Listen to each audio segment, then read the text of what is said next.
Assalamualaikum warahmatullahi wabarakatuh. Perkenalkan, kami dari kelompok 3, kelas akuntansi syariah B6 IAIN Kudus dengan mata kuliah teori portofolio dan investasi yang diampu oleh Ibu Husnur Rosyidah SPD ME SY. Di sini kami akan menjelaskan mengenai saham dan penilaiannya. Sebelumnya, perkenalkan nama anggota kelompok kami. Yang pertama, saya sendiri, Alvina Rahmawati, NIM 58. Yang kedua, Intan Wulansari, NIM 62. Dan yang ketiga, ada Fitria Ma'rufah, NIM 75.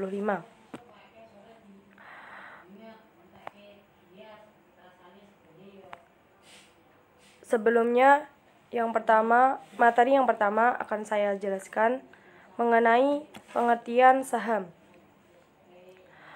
Saham dapat didefinisikan sebagai tanda pernyataan atau kepemilikan seseorang maupun badan dalam suatu perusahaan atau perseroan terbatas yang biasa disebut dengan PT. Menurut Usnan, telah menyatakan bahwa saham merupakan secari kertas yang menunjukkan hak pemodal, yaitu hak yang memiliki kertas tersebut untuk memperoleh bagian dari prospek atau kekayaan organisasi yang menerbitkan saham tersebut, dan berbagai kondisi yang memungkinkan pemodal tersebut menjalankan haknya. Yang kedua adalah jenis-jenis saham. Saham dapat diklarifikasikan dalam berbagai segi. Yang pertama yaitu dari segi kemampuan dalam hak tagih atau klaim. Yang pertama ada saham biasa atau yang biasa disebut dengan common stock. Saham biasa adalah saham yang menempatkan pemiliknya paling akhir terhadap klaim. Pemegang saham biasanya akan mendapatkan keuntungan apabila perusahaan tersebut telah memperoleh laba. Yang kedua adalah saham preferred atau preferred stock. Saham ini merupakan saham gabungan antara obligasi dan saham biasa. Maka dapat diartikan bahwa saham tersebut memiliki karakteristik seperti obligasi, juga memiliki karakteristik seperti saham biasa. Karakteristik obligasi misalnya saham preferen memberikan hasil yang tetap seperti bunga obligasi.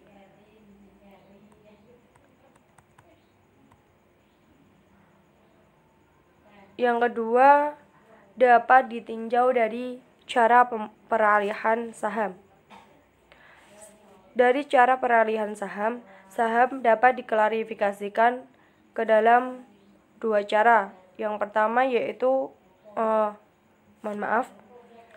dari cara peralihan saham, saham dibagi dalam dua bentuk, yaitu saham atas unjuk atau bearer stock. Merupakan saham yang tidak tertulis nama pemiliknya. Maksudnya yaitu saham yang mudah dipindah tangankan karena di situ tidak terdapat nama pemilik saham tersebut. Yang kedua adalah saham atas nama. Saham ini merupakan saham yang ditulis dengan jelas siapa nama pemiliknya, siapa peralihannya melalui prosedur apa, terus bagaimana bukti saham tersebut ada di dalam kertasnya. Yang ketiga, saham ditinjau dari kinerja perdagangan. Terdapat beberapa jenis. Yang pertama yaitu saham unggulan atau biasa disebut blue chip stock. Saham ini merupakan saham biasa dari perusahaan yang memiliki reputasi yang sangat tinggi sebagai leader dari industri sejenis. Yang kedua adalah saham pendapatan atau yang biasa disebut dengan income stock. Saham ini merupakan saham emiten yang memiliki kemampuan membayar dividen lebih tinggi dari rata-rata dividen yang dibayar tahun sebelumnya. Yang ketiga adalah saham pertumbuhan atau growth stock. Saham ini merupakan saham dari emiten yang memiliki pertumbuhan pendapatan yang sangat tinggi dan menjadi leader di industri sejenis. Saham jenis ini biasanya memiliki price earning atau PER yang sangat tinggi. Selain itu juga growth stock atau lesser known, yaitu saham dari emiten yang tidak berperan sebagai leader di industri namun memiliki ciri growth stock. Yang keempat adalah saham spekulatif atau speculative stock. Saham dari emiten yang tidak bisa secara konsisten memperoleh penghasilan dari tahun ke tahun. Namun, emiten saham ini memiliki potensi penghasilan pendapatan di masa datang yang sangat baik. Yang kelima adalah saham cyclical atau counter cyclical stock. Saham ini tidak terpengaruh oleh kondisi ekonomi makro maupun situasi bisnis secara umum. Yang keenam adalah saham bertahan. Saham bertahan ini tidak terpengaruh oleh kondisi ekonomi makro maupun situasi bisnis secara umum. Pada saat resesi ekonomi, harga saham ini bertahan tinggi dan mampu memberikan dividen yang sangat tinggi.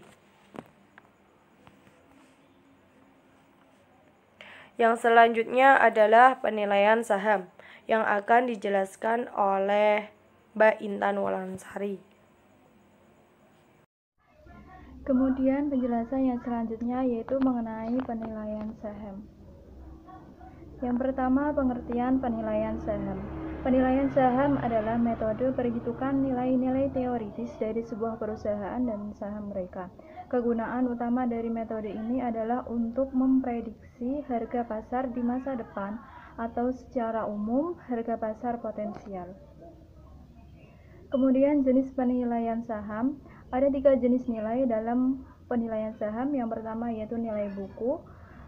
Nilai buku merupakan nilai yang dihitung berdasarkan pembukuan perusahaan penerbit saham atau emiten. Yang kedua ada nilai pasar. Nilai pasar merupakan nilai saham yang ditunjukkan oleh harga saham tersebut di pasar modal. Dan yang ketiga yaitu nilai intrinsik. Nilai intrinsik atau dikenal sebagai nilai teoritis adalah nilai saham yang sebenarnya atau yang seharusnya terjadi. Nilai ini yang biasanya disebut sebagai nilai wajar suatu saham. Kemudian dalam menentukan nilai intrinsik dapat dilakukan dengan 2 metode pendekatan. Yang pertama yaitu metode teknikal.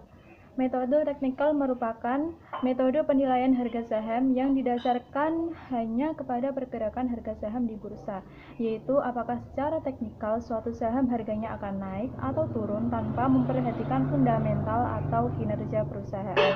Sedangkan metode fundamental merupakan suatu metode penilaian harga saham yang lebih berfokus kepada bagaimana kinerja suatu perusahaan dibandingkan dengan transaksi harga saham perusahaan yang bersangkutan, sebagaimana penggunaan prinsip-prinsip dari analisa laporan keuangan yang dapat menggambarkan sehat tidaknya kinerja perusahaan.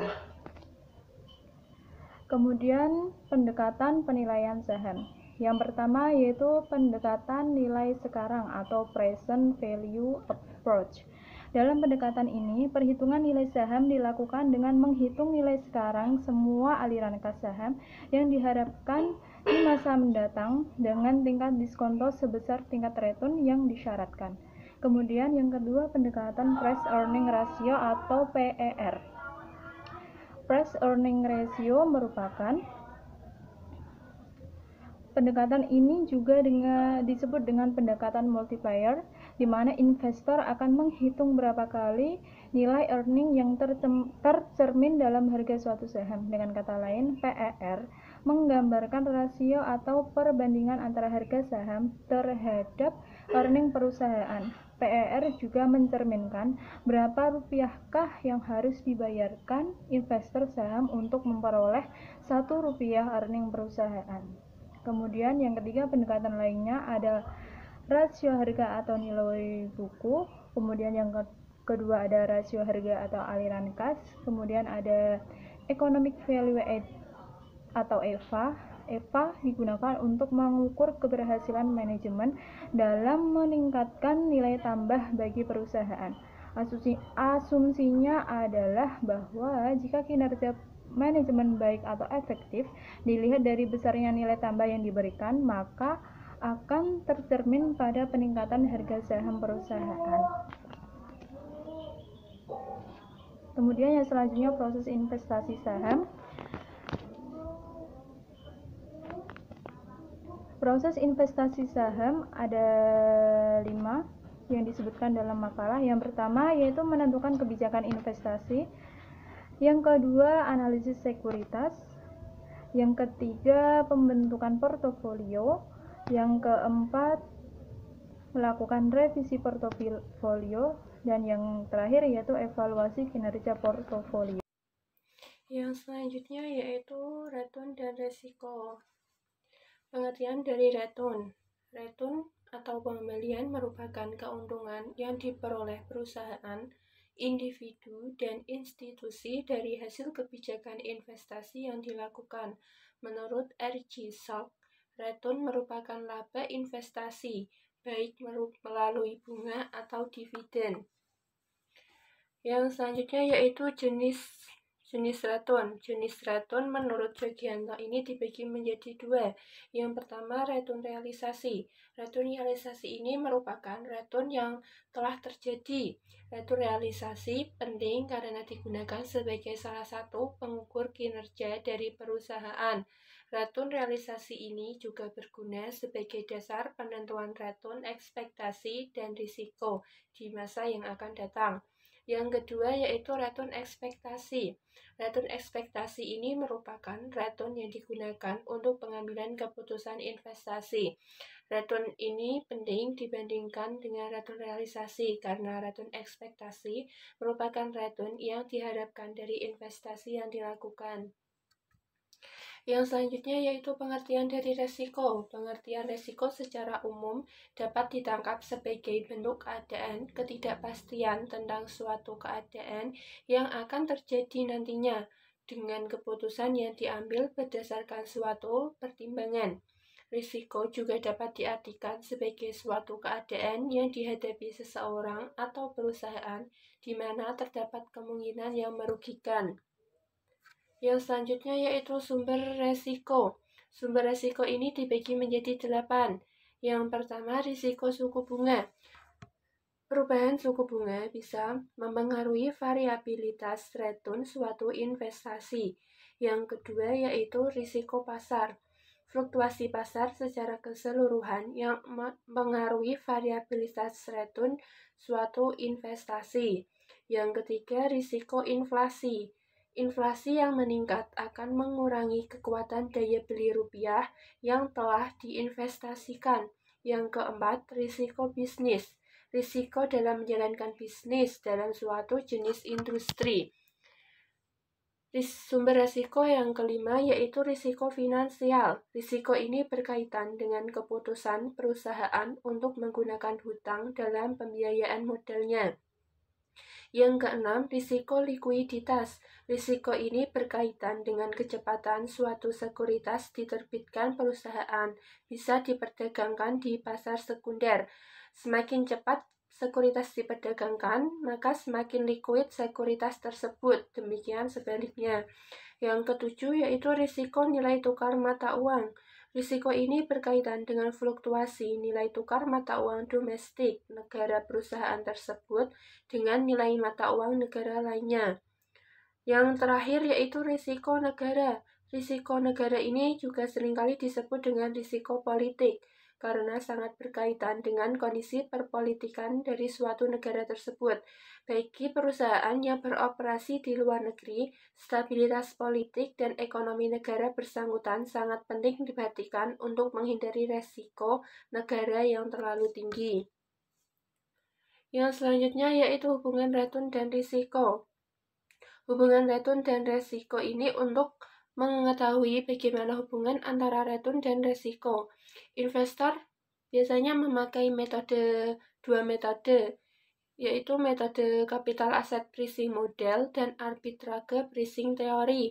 Kedua metode ini dapat sama-sama mengkaji bagaimana pengaruh return risiko pada suatu sekuritas sehingga sekuritas tersebut layak untuk diinvestasikan.